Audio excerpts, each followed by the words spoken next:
Bueno, buenas tardes con todos. El día de hoy continuamos con los últimos temas, ¿no? Ya de vacunación en casos especiales.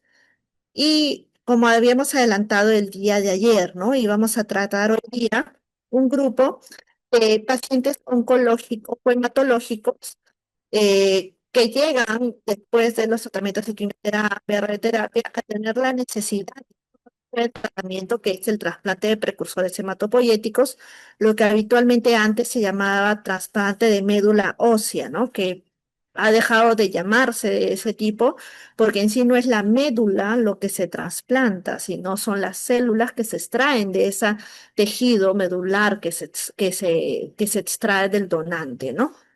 Entonces vamos a revisar un poco en qué consiste, ¿no? Un trasplante de precursor hematopoyético, cuáles son las recomendaciones para la protección de estos pacientes, ya que estos pacientes también tienen un grado de inmunosupresión. Entonces, recordemos primero que es de precursores hematopoyéticos o progenitores hematopoyéticos, también se le llama de esa manera, ¿no? Cuando la médula ósea de una persona es incapaz de producir de manera adecuada las células sanguíneas y los tratamientos comunes son incapaces de corregir este problema, quiere decir la quimioterapia, la radioterapia no llega a sustituir este desbalance, entonces se requiere un trasplante que restituya las células hematopoyéticas, ¿no? Y que son células súper importantes para que haya este equilibrio en las células plasmáticas. El trasplante entonces de los precursores o progenitores hematopoyéticos son las células pluripotenciales o troncales que se van a extraer de este donante y que son capaces de restablecer de manera duradera la inmunohematopoiesis, quiere decir la generación de sus propias células sanguíneas en el receptor, después de la terapia meloablativa. Al trasplante de estas células se le conocía hasta hace poco como trasplante de médula ósea, debido a que para obtener estas células hematopoyéticas era indispensable puncionar el hueso de la cresta ilíaca anterior y posterior del donante hasta llegar a la médula ósea para de esta manera obtener el tejido hematopoyético, ¿no? Pero en sí no es la médula, como ustedes ven en sí lo que se trasplanta, sino son el tejido, las células hematopoyéticas. ¿Y qué condiciones se utiliza un trasplante de precursores hematopoyéticos? Bueno, hay distintas condiciones, aparte de las enfermedades oncohematológicas que hemos visto. También se puede deber a enfermedades de las alteraciones metabólicas, ¿no? Congénitas, como las enfermedades congénitas de células pequeñas que afectan el metabolismo intermedio, en este caso las aminoacidopatías como la fenilcetonuria. También afecta a grupos de los defectos de carbohidratos, neurotransmisores, neuromoduladores. También hay alteraciones metabólicas congénitas del metabolismo energético, ¿no? Que se caracterizan por una deficiencia en la producción o utilización de energía, que incluyen las enfermedades mitocondriales, ¿no? Como las que tienen defectos en piruvato o glucogénesis a nivel hepático o muscular. También hay enfermedades metabólicas de de moléculas complejas, ¿no? En esta clasificación de enfermedades interfieren la síntesis de grandes moléculas y se manifiestan con síntomas permanentes no relacionados con la alimentación, ¿no? Entre estas enfermedades tenemos enfermedades liposomales, mucopolisacaradosis, oligosacaridosis, enfermedades Zellweger, ¿no? Que son de las peroxisomales y otros defectos congénitos de la glicosilización. Y las enfermedades del sistema inmunitario, ¿no? Que es una disfunción del sistema inmunológico que también requiere el trasplante de precursores hematopoyéticos. Entonces, como ven, no solamente se va a usar, como ayer hablábamos, un grupo de los pacientes que requieren un trasplante de precursores hematopoyéticos son los pacientes oncohematológicos con leucemias, linfomas, mieloma múltiple, pero también hay otro grupo de pacientes, ¿no? Que son aquellos que tienen este grupo de alteraciones metabólicas congénitas y también enfermedades del sistema inmunitario, a quienes también se les puede indicar esta terapia mieloablativa.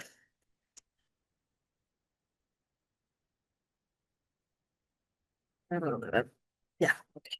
Entonces, existen distintos tipos de trasplantes de precursores hematopoyéticos. Los trasplantes se clasifican, recuerda, en dos tipos, ¿no? De acuerdo al origen. Los autólogos, que cuando son las células del mismo paciente, ¿no? Quiere decir que extraen las células hematopoyéticas de la propia médula ósea del paciente. O los alogénicos, si proceden de otro individuo en el caso de un donante que no es familiar, pero que es compatible. Y el singénico es cuando proviene de un gemelo idéntico. Puede ser un hermano que tiene genéticamente la misma composición a nivel medular que el del receptor, ¿no? Entonces, los progenitores hematopoyéticos parten de una célula madre. Esta célula madre se va a diferenciar genéticamente en un progenitor mieloide, que son los que generan las plaquetas, los linfocitos, los manocitos, los basófilos, los neutrófilos y los eosinófilos, y un progenitor linfoide, que son los linfocitos, al final se diferencian en linfocitos T, linfocitos B y células natural killer, NK. Entonces, estos tipos de células hematopoyéticas van a ser súper importantes, como ustedes ven, para la conformación de todas las células plasmáticas, para para que se formen adecuadamente los eritrocitos, para el tema de la anemia, las plaquetas, para que no haya trastornos de la coagulación, basófilos, eosinófilos, para ver el tema de la respuesta ante agentes alergénicos, neutrófilos, manocitos y linfocitos, que son parte muy importante del sistema de defensa de nuestro sistema inmunológico. Entonces, si este paciente no tiene adecuadamente estos valores, ¿cómo se va a traducir en un paciente que está inmunosuprimido por su enfermedad de base? Y al momento de recibir este trasplante de estos precursores hematopoyéticos que busca equilibrar los niveles adecuados de estas células tan importantes en todos nosotros, quiere decir que este paciente no debería tener ningún rechazo a este tipo de trasplante porque si no va a comprometer su sistema inmunológico. Si bien es cierto, pacientes que reciben un trasplante de precursores hematopoyéticos sufren un estado de inmunodepresión, ¿no? Por su misma enfermedad de base, como les acabo de explicar, al ver esta alteración de las células. Esta de enfermedad base como del tipo de trasplante que están recibiendo. Por ejemplo, un paciente que ha recibido un trasplante autólogo va a tener una menor inmunosupresión que un paciente que ha recibido un trasplante alogénico o sinogénico. ¿Por qué? Porque al recibir células de su propio organismo, el rechazo hacia las células trasplantadas o al tejido trasplantado va a ser menor porque es algo propio de su mismo organismo. Entonces, los trasplantes alogénicos, la inmunosupresión está causada por el régimen condicionante, la quimioterapia, la radioterapia previa, ¿no? Y la terapia inmunosupresora que se administra después del trasplante y si se produce la enfermedad de injerto contra huésped, también se da esta terapia inmunosupresora para evitar el rechazo al tejido trasplantado. Y como les decía, en el caso de los trasplantes autólogos, donde el mismo donante es el mismo receptor, al no existir esta disparidad antigénica, o sea, esta diferencia en la carga genética entre el injerto y el receptor, porque son del mismo proceder, no se suele producir una reacción de injerto contra huésped. Esto genera que no haya una inmunodepresión marcada y depende esta inmunodepresión solamente del régimen de acondicionamiento y el tratamiento inmunosupresor post-trasplante, ¿no? Entonces, eh, si yo preguntara ahorita, por ejemplo, ¿en qué casos un paciente tendría mayor riesgo de inmunosupresión y rechazo del trasplante? Ustedes me dirían, ¿trasplante alogénico o un trasplante autólogo?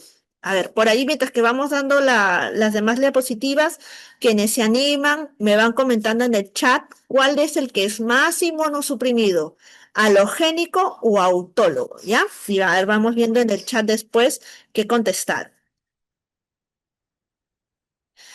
Entonces, dentro de los fundamentos de la vacunación de los pacientes con trasplante de precursores hematopoyéticos, es muy importante los conceptos que estamos definiendo porque tenemos que tener en cuenta que tenemos dos clasificaciones de vacunas, vacunas inactivadas y vacunas vivas atenuadas.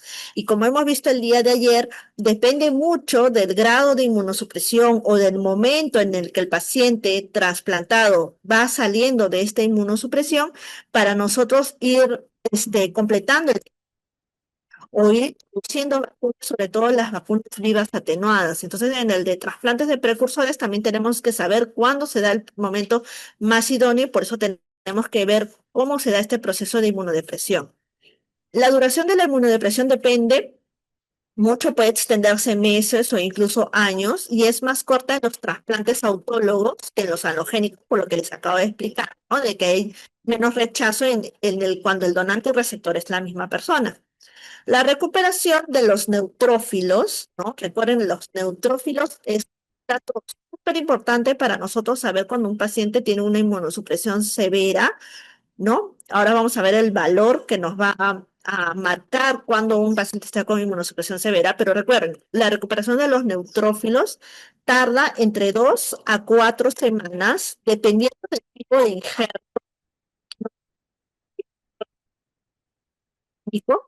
sí, mientras que pues, sí, en varios meses sí en recuperar. Ya recuerden que aparte de los neutrófilos, ¿cuáles eran las otras células importantes en el sistema inmunológico? Los linfocitos T, los linfocitos B. A ver, espérenme un momento, se me colgó la diapositiva. Buenas tardes, estimados participantes. Voy a compartir nuevamente la lista de asistencia para todo aquel que no ha podido registrarse. Ok, entonces, como mencionábamos, entonces, recuerdan los linfocitos T, los linfocitos CD4, CD8, que son parte de los linfocitos T, y los linfocitos B son células muy importantes en nuestro sistema inmunológico para que no estemos inmunosuprimidos. Estos valores de los linfocitos T y los linfocitos B van a bajar drásticamente cuando uno está con un trasplante de precursores hematopoyéticos, pero van a ir recuperándose poco a poco. No va a ser tan rápido como un neutrófilo que dura entre 2 a 4 semanas, pero sí tenemos que tener en cuenta que, por ejemplo, en el caso de el orden de recuperación, las células NK, o sea, las natural killer, los linfocitos TCD8, los linfocitos B pueden durar de meses, incluso hasta años. Y el que demora más, ¿no? En recuperarse son los linfocitos TCD4, que puede durar años y más, sobre todo cuando hay este rechazo del injerto, que es la enfermedad de injerto contra huésped.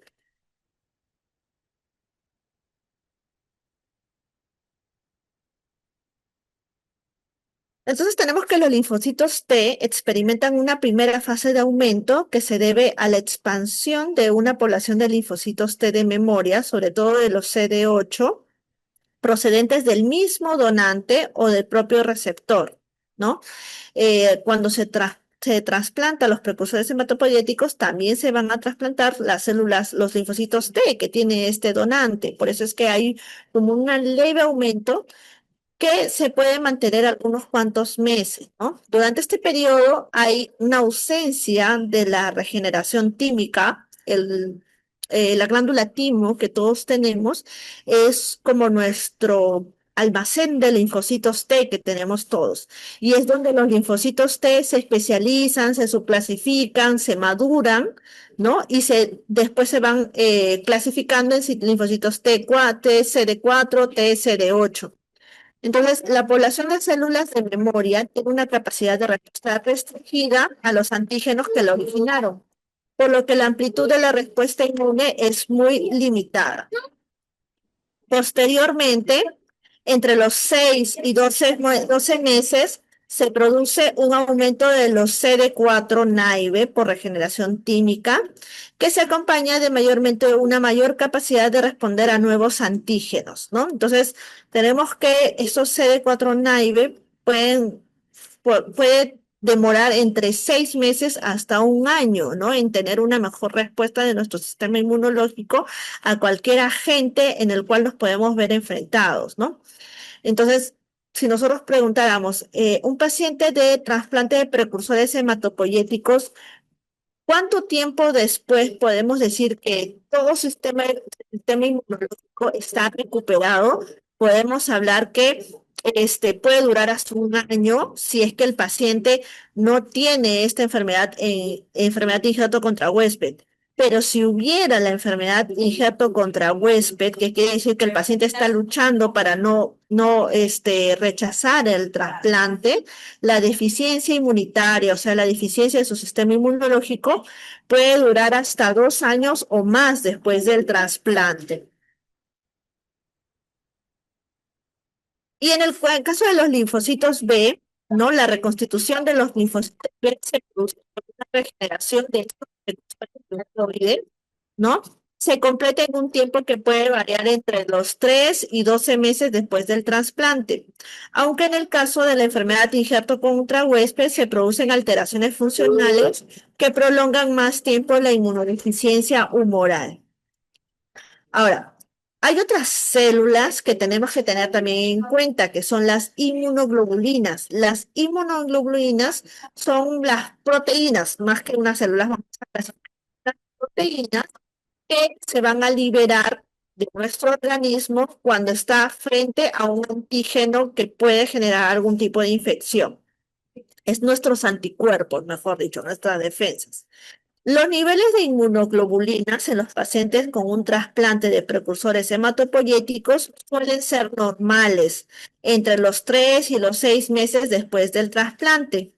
Pero las inmunoglobulinas se clasifican en distintos tipos. La subclase, que es inmunoglobulina tipo 2 y la inmunoglobulina tipo 4, pueden estar disminuidas hasta los 18 a 24 meses post-trasplante. Entonces tenemos ahí que tanto el componente de las células humorales, que son los linfocitos B y los linfocitos T, y las células de los anticuerpos, las inmunoglobulinas, se van a ver alterados en estos primeros meses y en algunos casos hasta durante los primeros 2 años post-trasplante. Entonces, estos pacientes también son vulnerables a infecciones, ¿no? Y la prevención de estas infecciones se puede dar mayormente con las enfermedades inmunoprevenibles mediante la vacunación.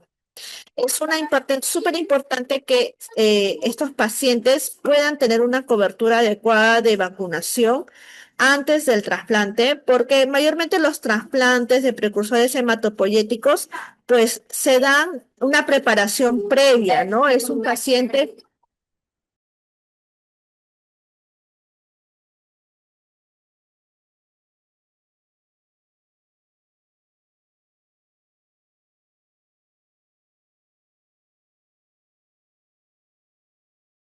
Bueno, mayormente estos pacientes suelen tener una preparación previa, ¿no? No es que llegan de emergencia y los trasplantan, no, ellos tienen una preparación previa en la cual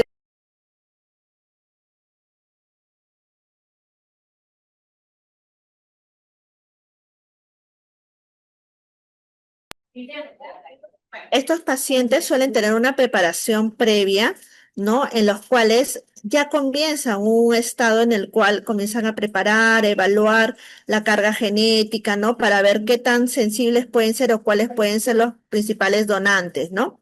Entonces, en esta preparación previa es donde se puede evaluar el esquema, el calendario vacunal que ellos ya tienen y completarlo para que en el periodo post-trasplante puedan tener la mayor cantidad de anticuerpos, de defensas para protegerlos de posibles infecciones oportunistas, ¿no?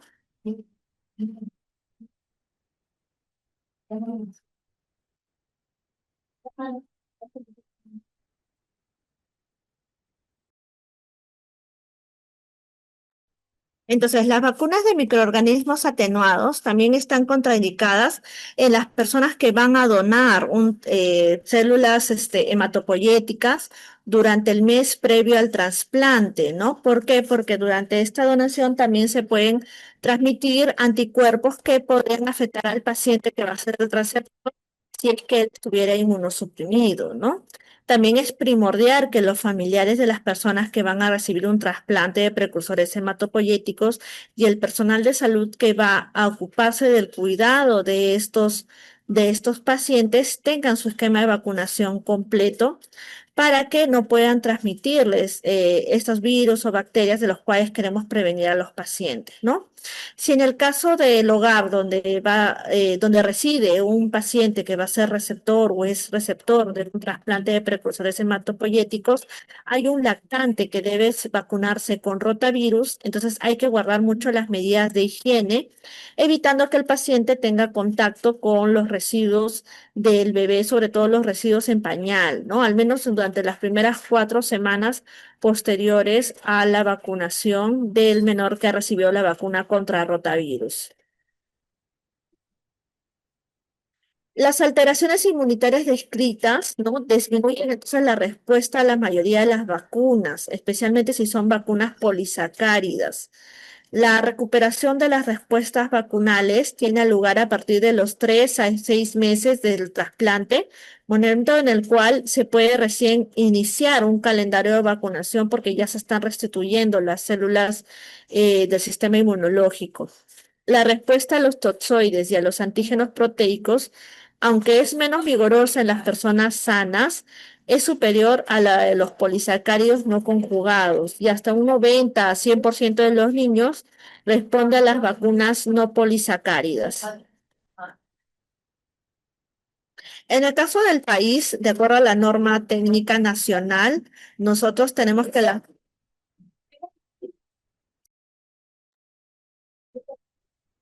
en las personas con trasplante de precursores hematopoyéticos a nivel nacional, tenemos la recomendación que preferiblemente hasta 6 meses antes del trasplante deberían completar el calendario vacunal, de acuerdo a la edad que tienen y el tipo de vacunas, ¿no? que van a recibir de acuerdo a su edad. Una vez que se realiza el trasplante, es necesario adoptar una adecuación de las vacunas post-trasplante. Por ejemplo, en el caso de las vacunas vivas atenuadas, no se van a poder aplicar hasta 2 años después del trasplante. Y en el caso de las vacunas inactivadas, hasta 6 meses después del trasplante, ¿no? La diferencia que tenemos, por ejemplo, con los pacientes de trasplante de órganos sólidos es que los pacientes de trasplante de órganos sólidos, después del trasplante, nunca más van a poder recibir vacunas vivas atenuadas. En el caso de los pacientes de trasplante de precursores hematopoyéticos, estos pacientes pueden empezar a recibir vacunas vivas atenuadas recomendablemente 2 años después del trasplante. Esa es la principal diferencia que tenemos entre los pacientes de estos dos distintos grupos de trasplantes.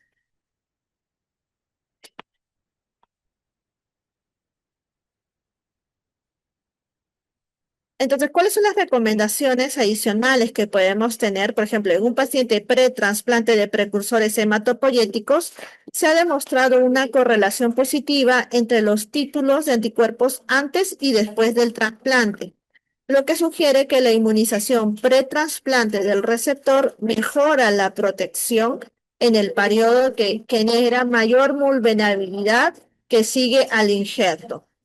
No hay ninguna evidencia de que la vacunación del donante antes del trasplante con objeto de transmitir al receptor células inmunes específicas frente a los antígenos vacunales, cuando se lleva a cabo el injerto, lo que se llama como inmunidad de adopción, sea beneficiosa, por lo cual no se recomienda hacer esta práctica, ¿no?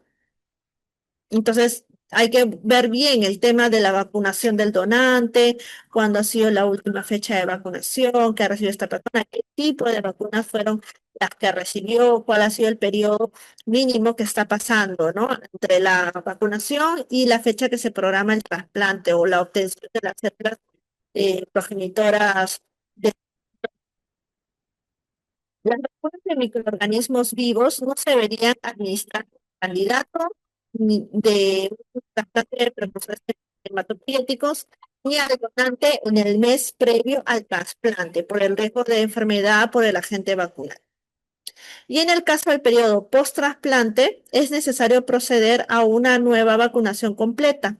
La respuesta a las vacunas es significativa a partir de los 3 a 6 meses después del trasplante. Dado el elevado riesgo de infecciones por Haemophilus influenzae tipo B y sobre todo por coco en los meses siguientes al trasplante, las vacunas conjugadas frente a estos agentes pueden administrarse tan pronto como a los 3 meses, ya que producen respuestas de anticuerpos comparables a cuando se administran más tarde, ¿no? Hay enfermedades que quizás los trasplantes son más susceptibles a tener infecciones por Haemophilus influenzae tipo B, por neumococo, por meningococo. Bueno, precisamente meningococo es una de las vacunas que aún no están incluidas en el calendario vacunal del Ministerio de Salud, pero tenemos que tal vez evaluar, ¿no? Si el paciente está en condición de poder adquirir este tipo de vacuna de manera particular, se podría dar igualmente la recomendación, ¿no? Si el paciente tiene como medicación única post-trasplante esteroides como prednisona, prednisolona o algún otro equivalente a dosis de 0,5 miligramos por kilo o mayores a esta dosis, se puede iniciar la revacunación, ¿no? Esa es en el caso de los principales tratamientos inmunosupresores y es la guía que podemos tomar como referencia, porque empiezan con dosis muy altas para evitar la enfermedad de injerto contra huésped y periódicamente se va disminuyendo la dosis de estos esteroides. Entonces hay que tenerlo como referencia para saber quizás cuál es el principal medidor para saber cuándo un paciente ya está adecuando más su tratamiento inmunosupresor y podemos ya comenzar a iniciar la vacunación.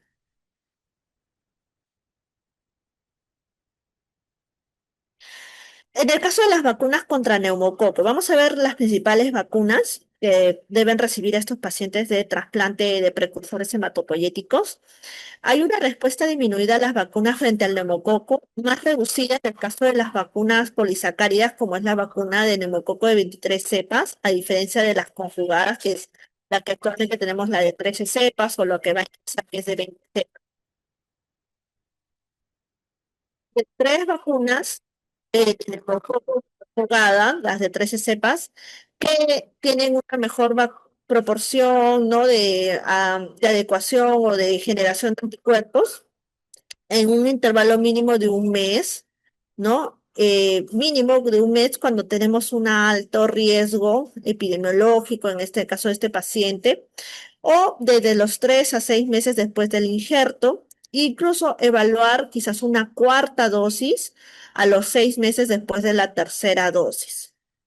En niños mayores de 2 años, incluso hay algunos estudios donde se recomienda que esta cuarta dosis ya no sea con la conjugada, sino con la polisacaridad de 23 cepas.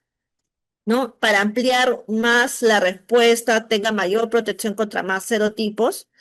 Y en el caso de si el paciente, cuando ya pasó estos 6 meses de la tercera dosis y estamos evaluando ponerle esta cuarta dosis con la vacuna de 23 cepas, el paciente aún tiene la enfermedad de injerto contra huésped, entonces no se recomienda la vacuna de 23 cepas, sino regresamos a esta cuarta dosis a ponerle otra vacuna de neumococo conjugada, que sería en este caso la de 13 cepas, que es la que actualmente tenemos disponible.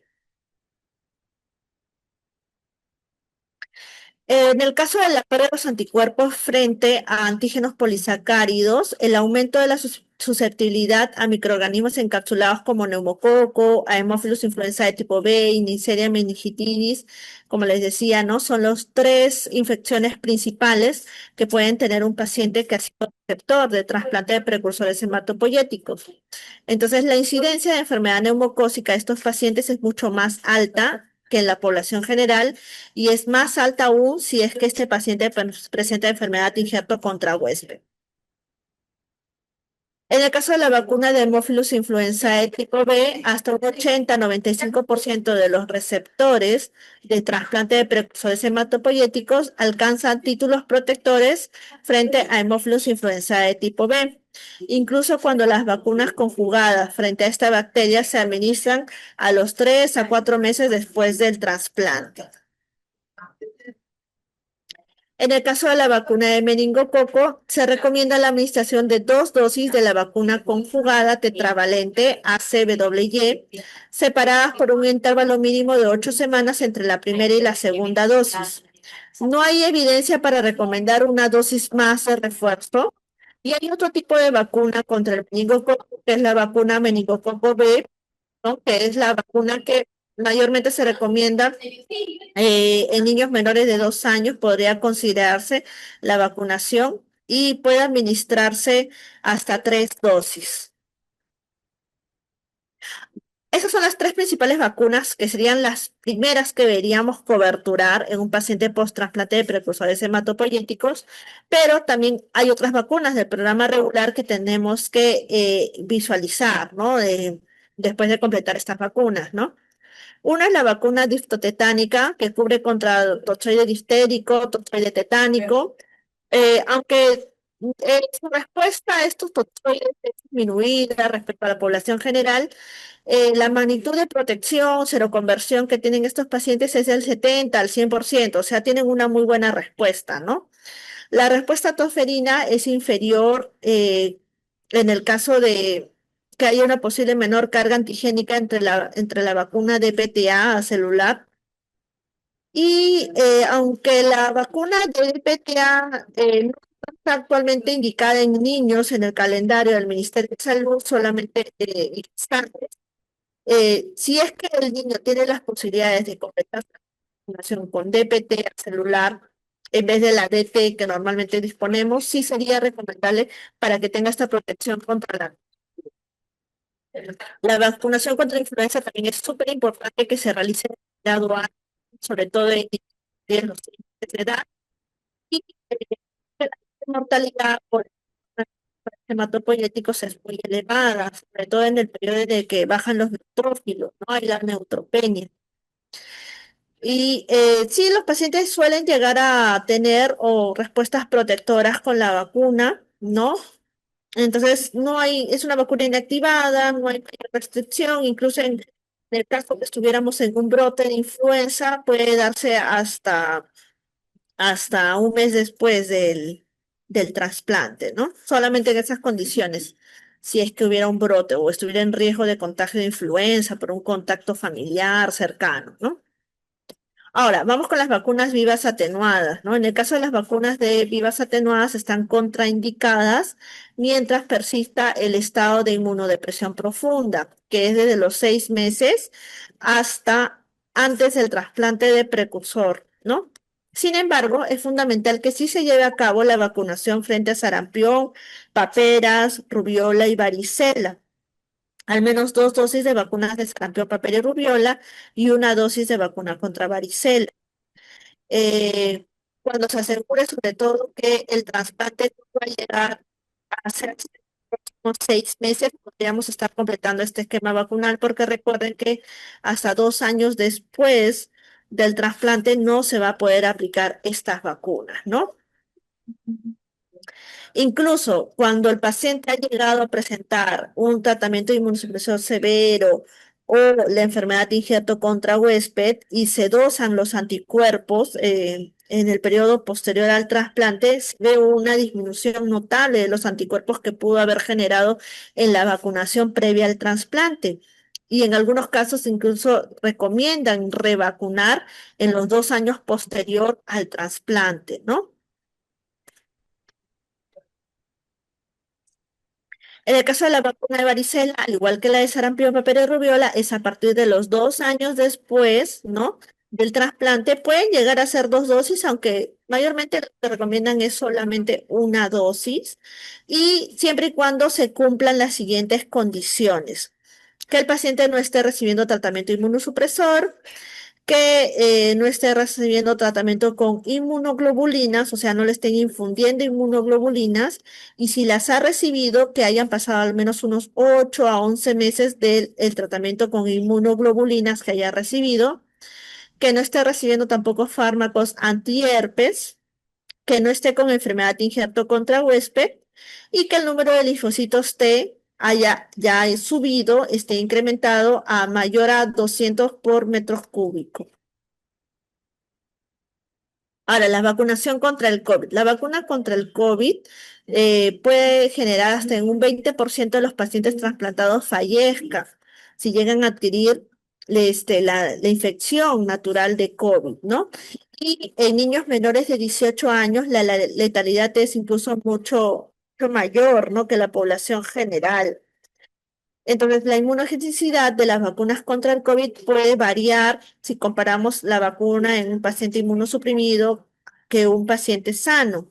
Suele ser más baja en los pacientes que están inmunosuprimidos, la generación de anticuerpos con la vacuna COVID, sobre todo en pacientes que tienen este tratamiento inmunosupresor activo, si tienen enfermedad de injerto contra huésped, si tienen la linfopenia, la baja de los linfocitos, la neutropenia.